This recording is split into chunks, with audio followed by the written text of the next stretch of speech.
Well, welcome to ALEC 425, which is a class that's on the basics of program evaluation. I'm looking forward to this semester and to sharing a little with you about what evaluation means, why we evaluate, the different models of evaluation, and then digging into the how-tos, how to develop an evaluation, how to build an evaluation plan. In fact, that's one of the things that you will do is build an evaluation plan for a program that you are interested in as a part of your grade this semester.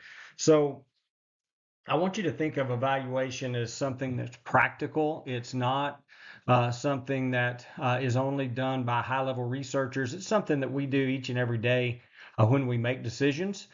Many of us don't even realize that we are evaluating the different alternatives that we have, and we're making decisions based on the information that we gather.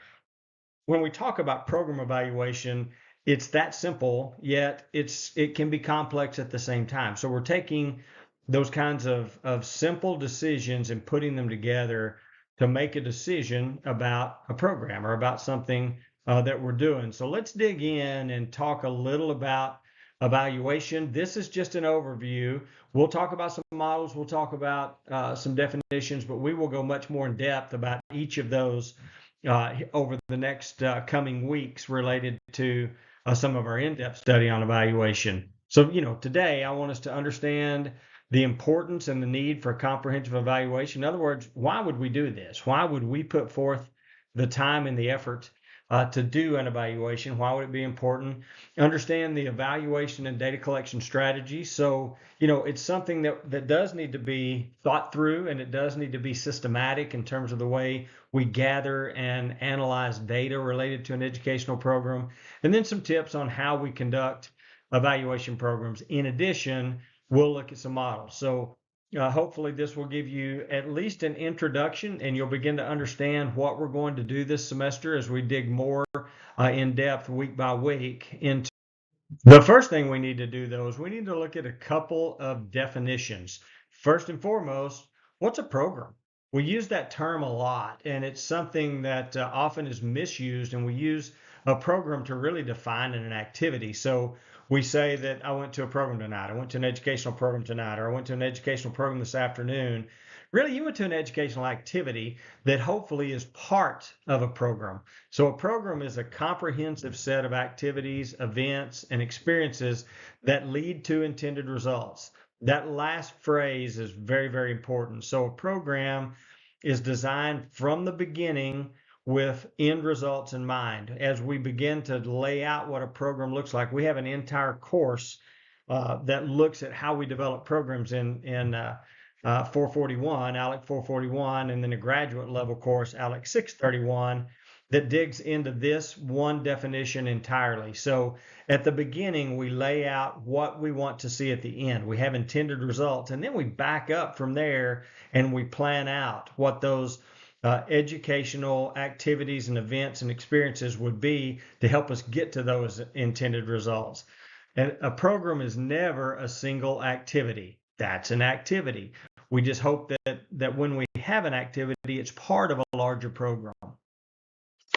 The second really important definition is what is evaluation. And this is a definition that we'll use. You can find others.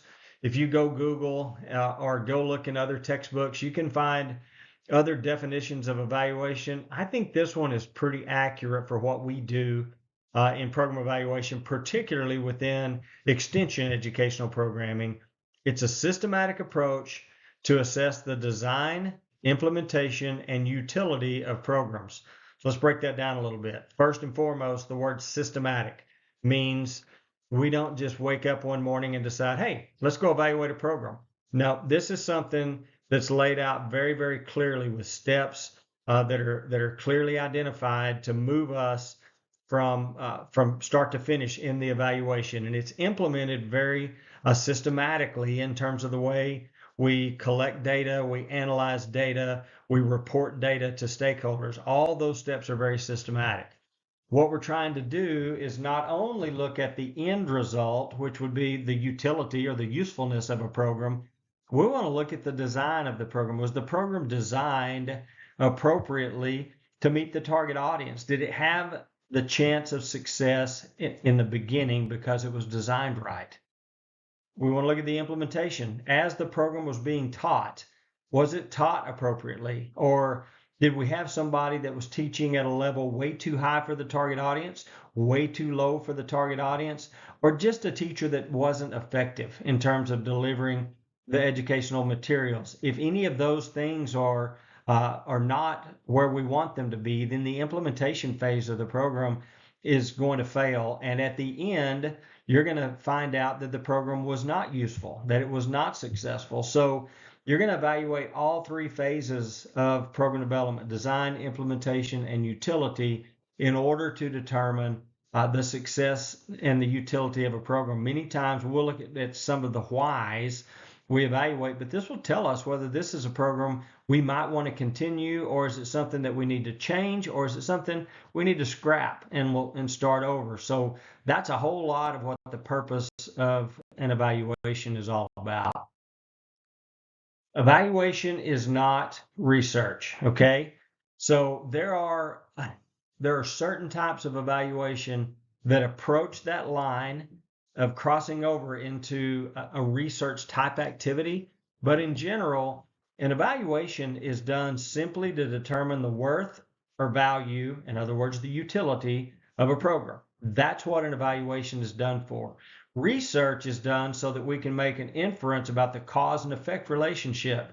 So we're not trying to say that this educational program specifically causes X. We're saying that this educational program, there were changes, there were benefits, or there were not changes or benefits that add value to someone's life and gives us a reason to extend or do the program again. We're not trying to say that because someone participated in this program, this change absolutely happened, or that it would happen again. That's when we start getting into research. We're simply looking at a snapshot of this educational program and determining, was it worthwhile or was it of value to our program participants. That's what evaluation is about. So don't get confused between evaluation and research. Many of the techniques are very similar in terms of the way we collect data, the way we analyze data, but the end result is different in evaluation as opposed to research.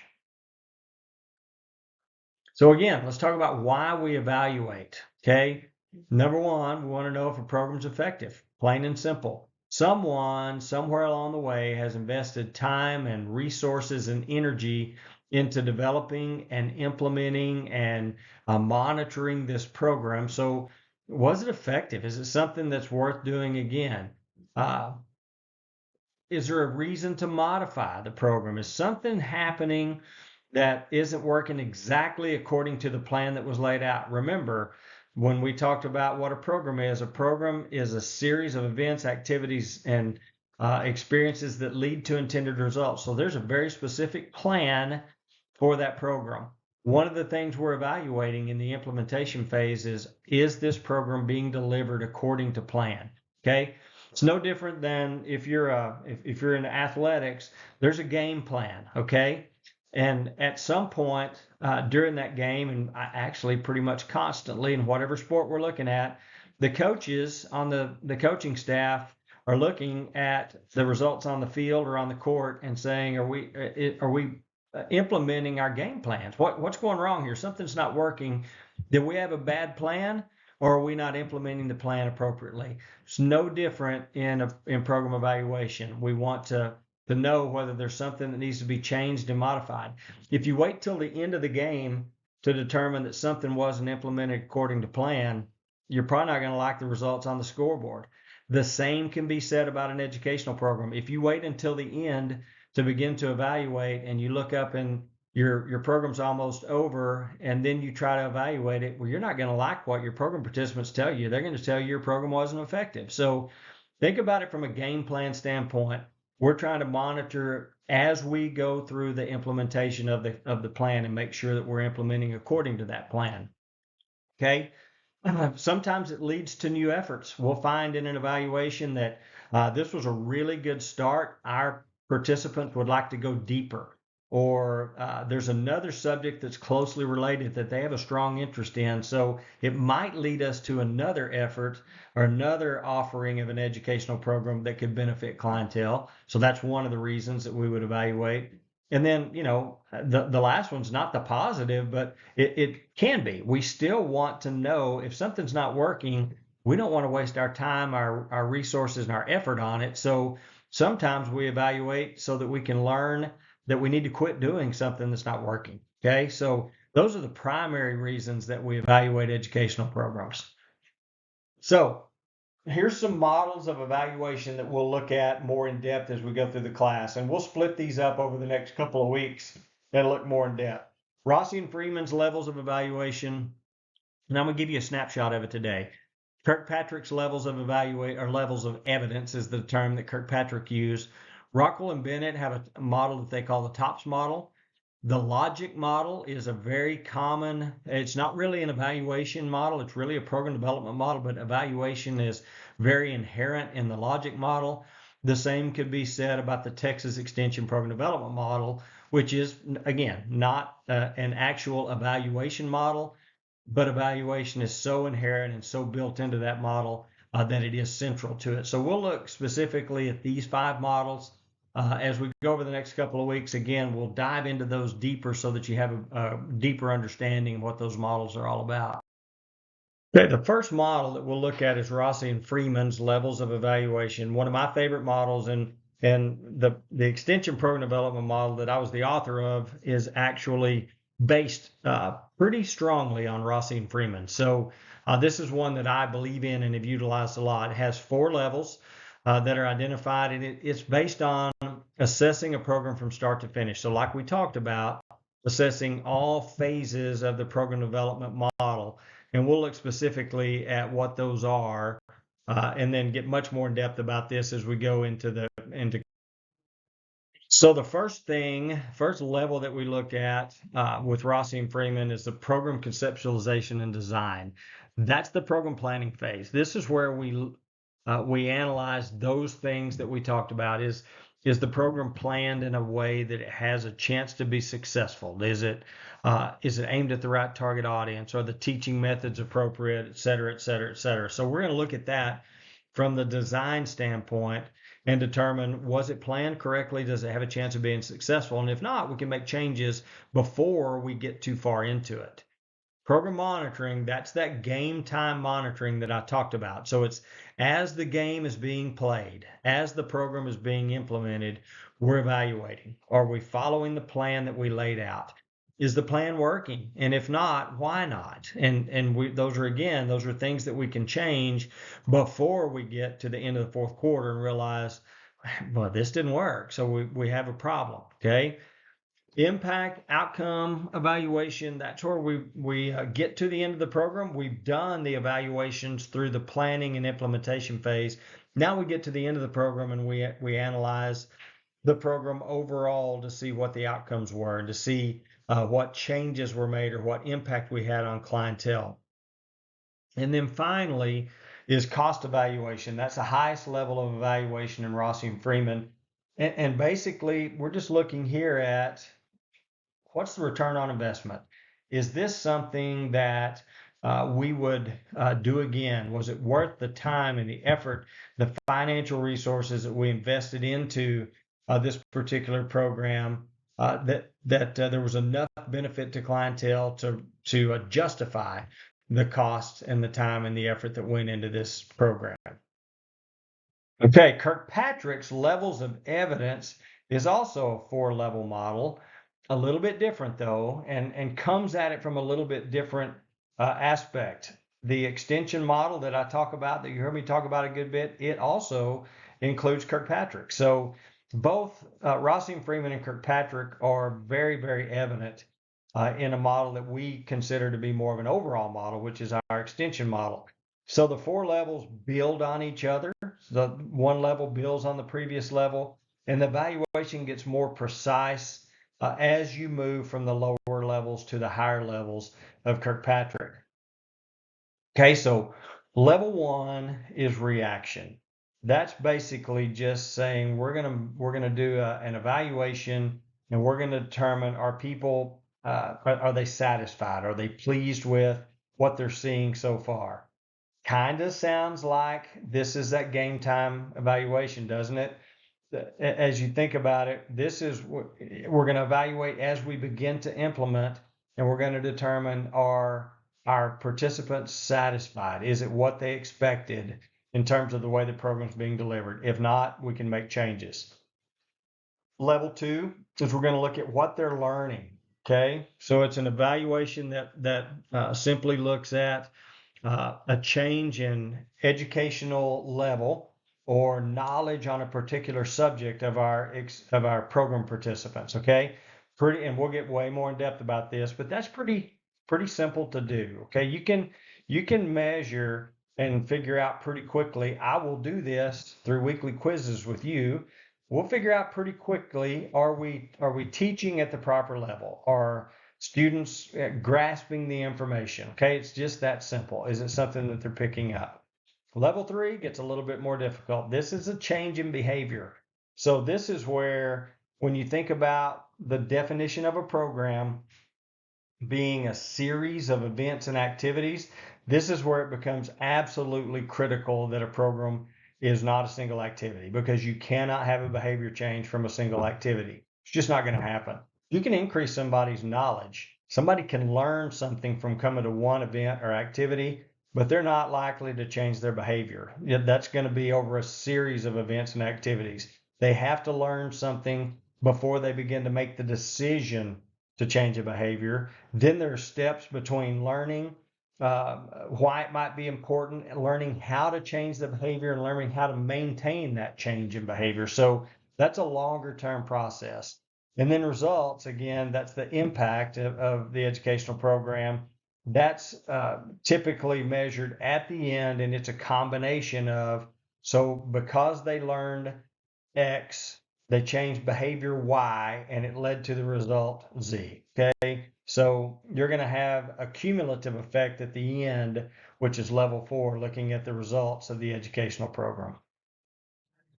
Okay, the third model that we'll look at is Rockwell and Bennett's TOPS model, and it gets a little more complicated to look at and understand. I think once you spend a little time and we've talked about it a little bit, it'll begin to make sense to you. And again, there are elements of this model in the extension program development model, which we're not going to talk about today, but we're going to go much more in depth about as we get into coming weeks. But this one has a hierarchy of 7 levels, and it makes the assumption that program planning and evaluation use the same levels. So, like I said, it's pretty complicated. Let's take a look at what that model looks like.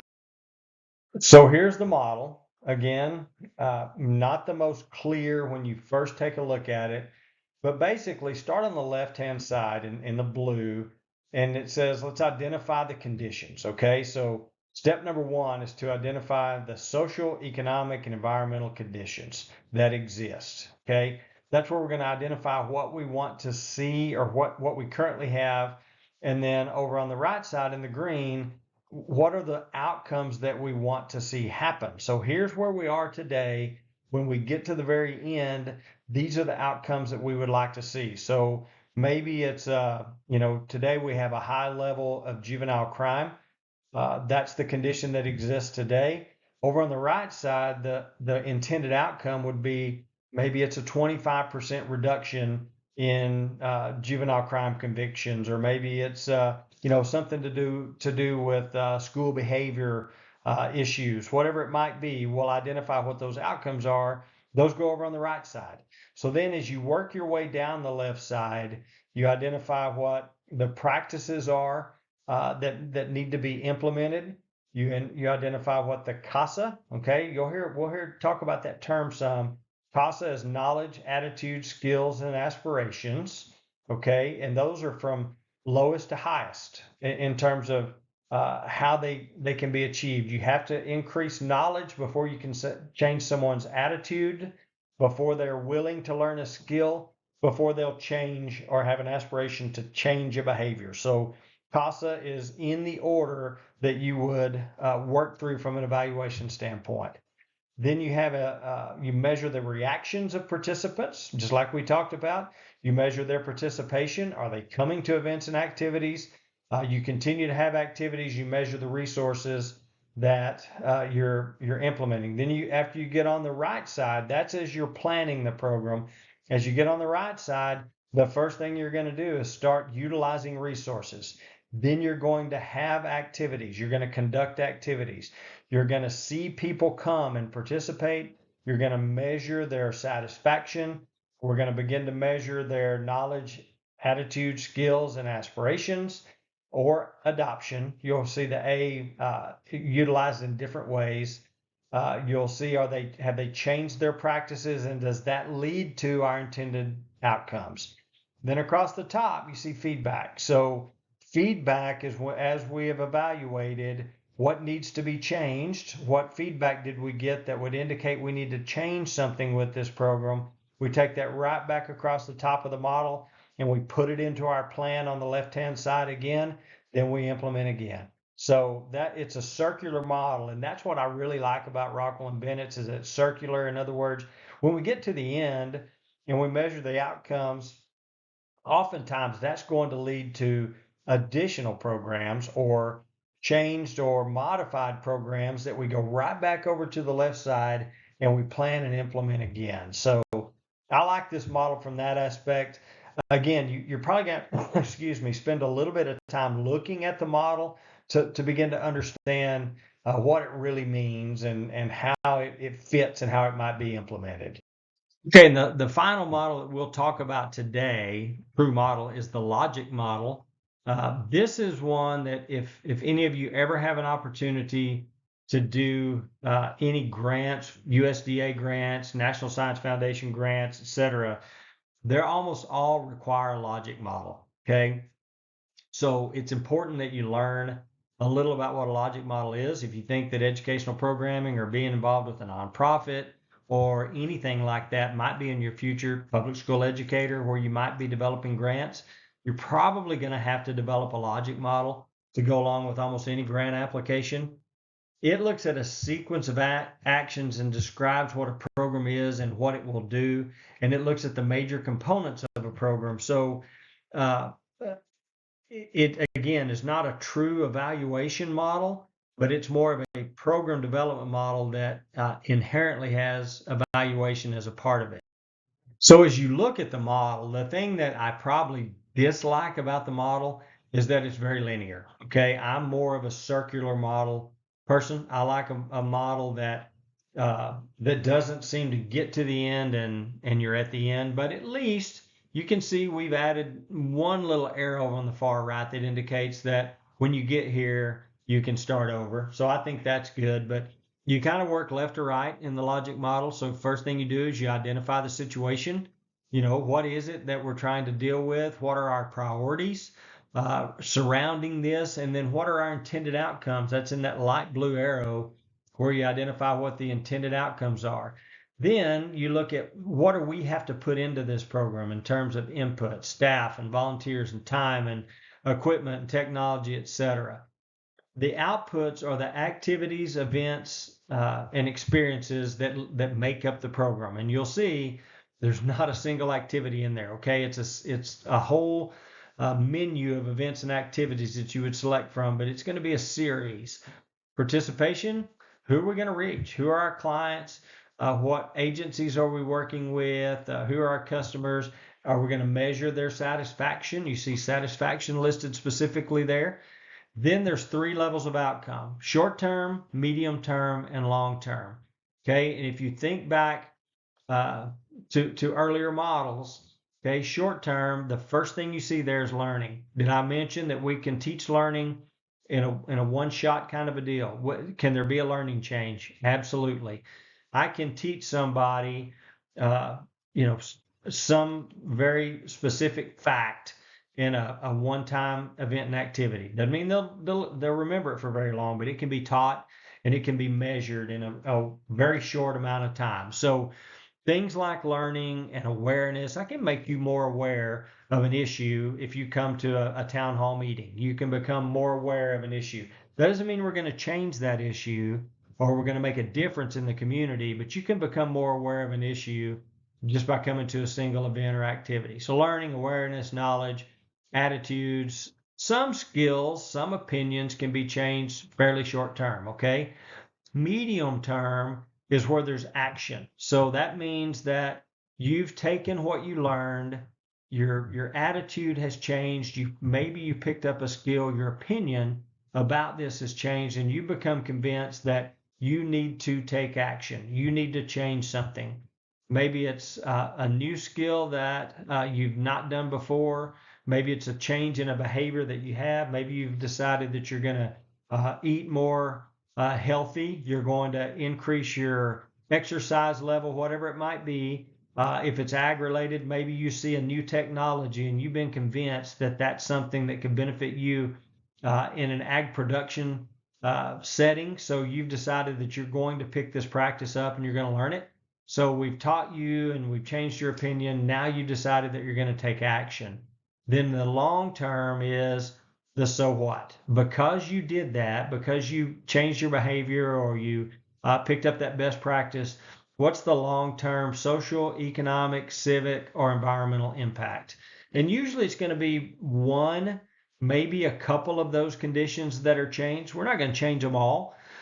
Many of the way of think about an agricultural educational program are typically going to focus on one of two things, economic or environmental. Okay, we're either going to make our ag producers more money, we're going to save consumers money, or we're making an impact on environment, such as water quality or water quantity conservation. Okay, something like that.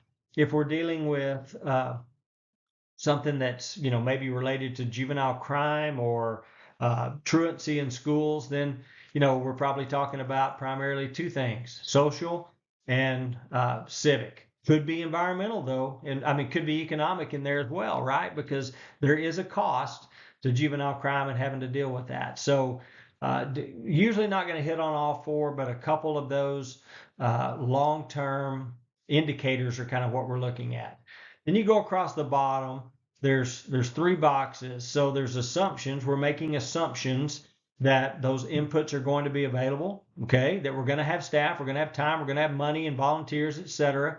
We're making assumptions that when we plan something, people will come, okay? There will be participation so that we can begin to measure satisfaction and that sort of thing. Those are assumptions that we make in the planning phase of an educational program. Then as we get over into measuring our impacts, there could be external factors that have either positive or negative effects on our the outcomes of our educational program. I remember, as a kid, a guy that I used to work for was a farmer, and one of his favorite saying was, "Timing has a lot to do with the success of a rain dance." So, it's pretty true. If you decide you're going to do a rain dance when it's cloudy, you got a better chance of having success.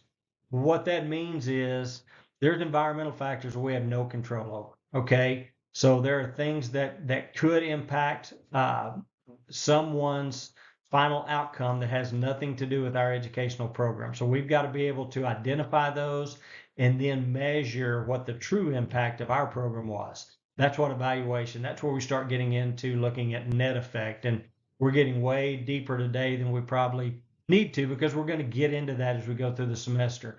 But the bottom line here, and truly is the bottom line, is that yellow line that underlies the whole model that says evaluation is included in all phases of the logic model. So it says that we're going to evaluate as we're identifying the situation. That's needs assessment. That is a form of evaluation, right? We're going to evaluate the inputs we have available. We're going to evaluate as we're implementing and as we're putting those outputs into place, and then we're going to evaluate what the outcomes are. The steps of that are to focus the evaluation, collect data, analyze and interpret the data, and report back to stakeholders. So I think it's really good in terms of the way a logic model includes evaluation as the underlying component of the entire model. So some things to think about before you implement, spend the time and effort to do an evaluation is, is it worth it? And Evaluations in general will have value when they're useful, feasible, proper, and accurate.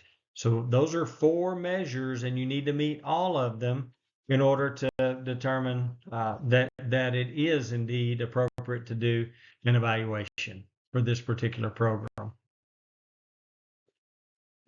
When you can't identify those, don't evaluate. If there's no purpose or the need is unclear, if you're going to spend a bunch of time collecting data, you're going to inconvenience participants to provide you with that data, but you're not going to use it, don't evaluate.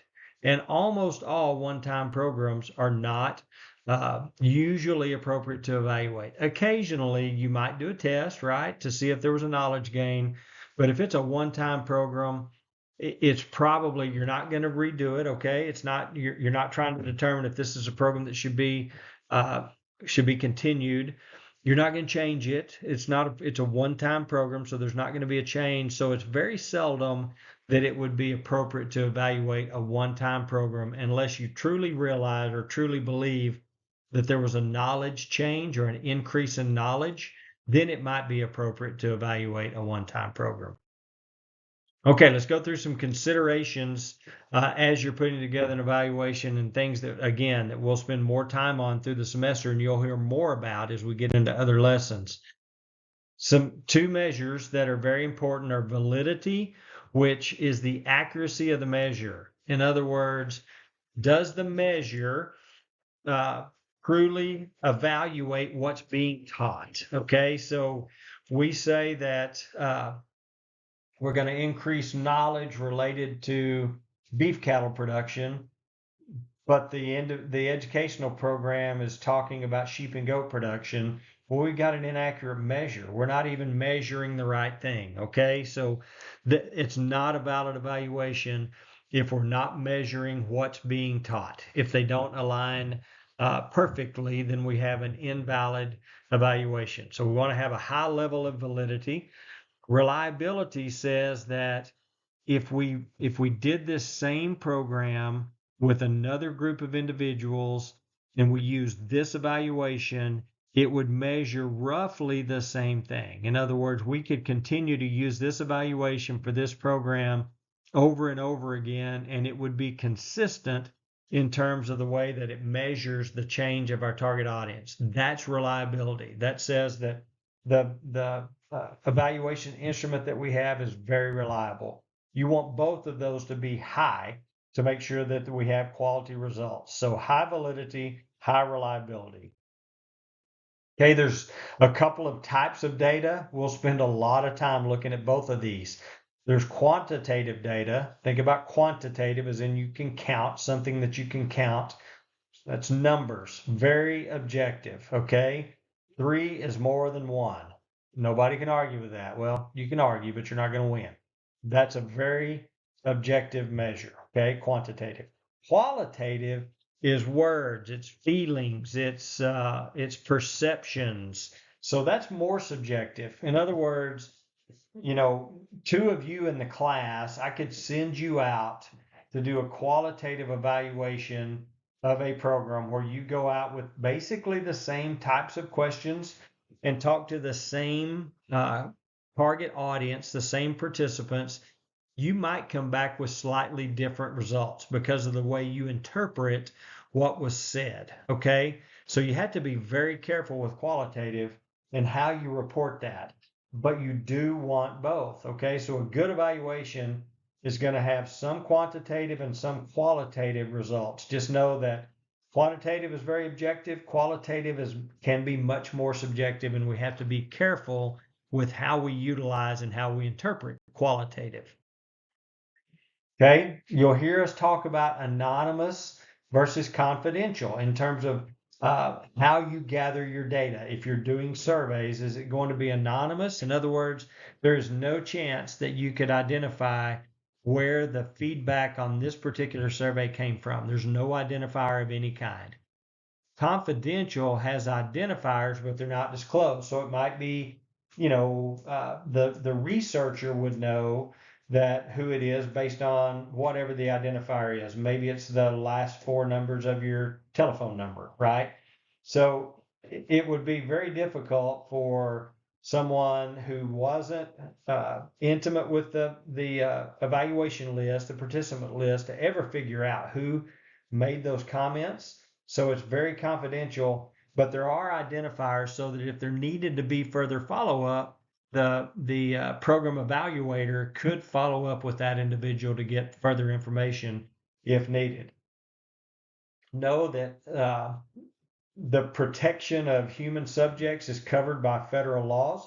So when you're in the university setting, there's an organization called the Institutional Review Board, which is we call it the IRB, which is charged with making sure that university researchers do not overstep their bounds with human subjects, and that human subjects are not treated inappropriately as a part of any kind of research. So you have to get approval in many cases to be able to utilize people, human subjects in your research.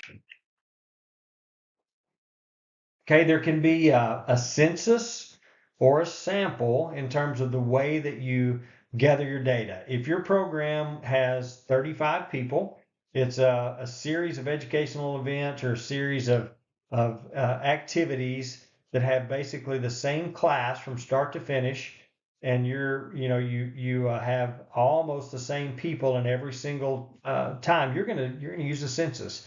You're going to include all of them in your evaluation, okay?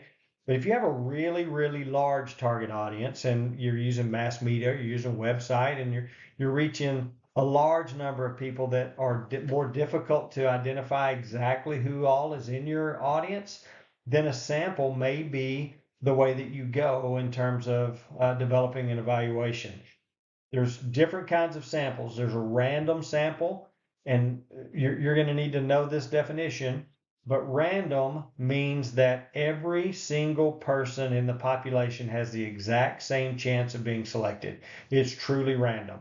There's a computer generated random number program that's utilized to identify it, or you decide how it's going to be. Maybe it's just every third person, whatever it is, but it's truly random, and everybody has the same chance of being selected and being a part of the sample.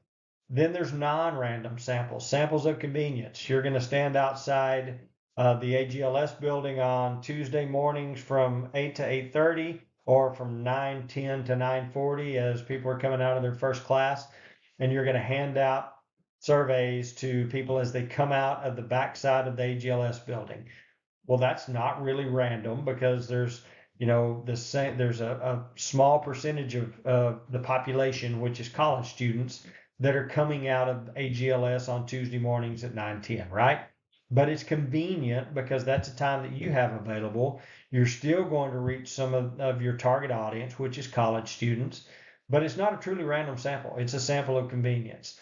A purposeful sample says that you want to make sure that you have 50% male and 50% female, or you have 50% ag development majors and 50% ag com majors, right? So you're going to be very purposeful in who you include. That's a purposeful sample.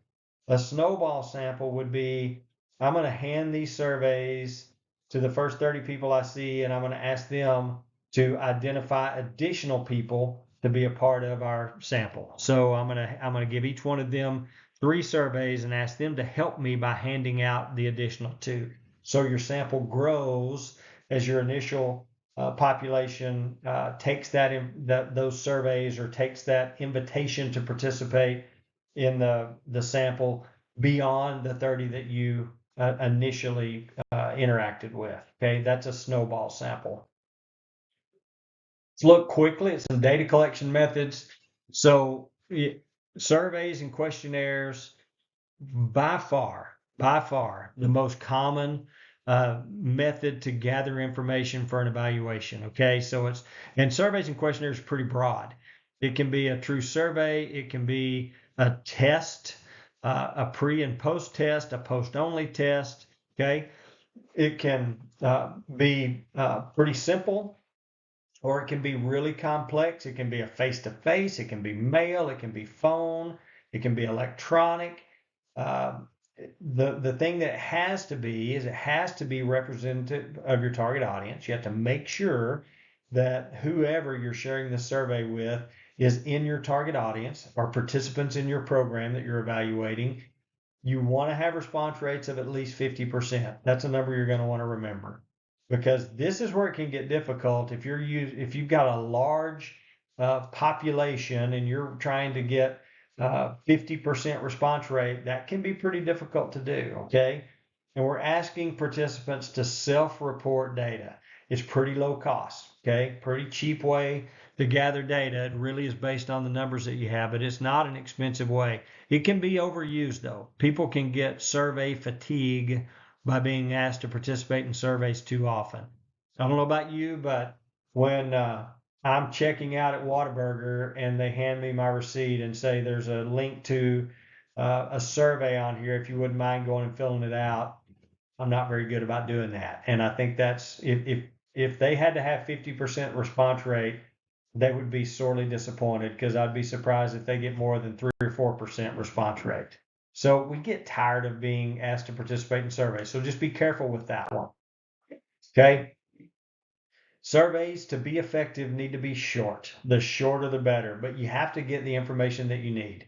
You have to do it simple. And you can think that you're writing in a very easy to understand way. There are programs involved out there, and Microsoft Word has one that will tell you what reading level you've just written at. And believe it or not, most of us, when we write what we think is very simple, will still be at a 10th or 11th grade reading level. So be very careful in how you word questions. Make sure that they are at the 8th grade reading level or below, so that everybody can understand what we're trying to ask them. The mixture of questions is closed-ended versus open-ended. Make sure that you've got those kinds of questions. And then if you're going to ask demographics, in other words, if you're going to ask them about their age, socioeconomic level, gender, race and ethnicity, if that kind of information is important to you, then you can include it, but put it at the end, because it's not going to be the most important. The most important things are what they learned or what changes they implemented as a result of the program. So you want to get that up front. Make sure that you've always got that in the beginning. Okay. So another data collection method that's really good is a focus group. Okay, it's a great way to get qualitative data. You bring people together. You basically have a discussion time with individuals. But it's very structured. You got a protocol of questions that guide you through a discussion. And you're with a group of 7, 8, 10 people, generally, probably no more than 15 in a group, and you need multiple groups per topic. So if you're trying to measure the outcomes of one educational event that had 30 or 40 people, you're probably going to split them into about 3 different groups, just so the dynamics of one individual don't completely control the whole group. If you've got one individual that's very negative, or that's over the top positive, or that's the controlling kind, at least they only control one group. You've still got 2 more groups over here that you're going to meet with. So maybe you get a little deeper information from the more representative information from your total group, as opposed to that one person that likes to dominate. But focus groups can be really effective. Observation, simply looking and seeing what is happening. Okay, but it's not quite that simple. You got to have a checklist, and you got to keep a log.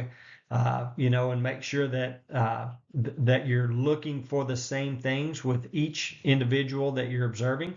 So you've got a protocol with checklists and a log. Reliability can be difficult, because you've got to make sure that you're implementing an observation exactly the same from one person to the next. Think about one place that this could be really effective. If you've done an educational program in a community related to I don't know, driving safety. And one of the things that you really harped on is coming to a complete stop at stop signs.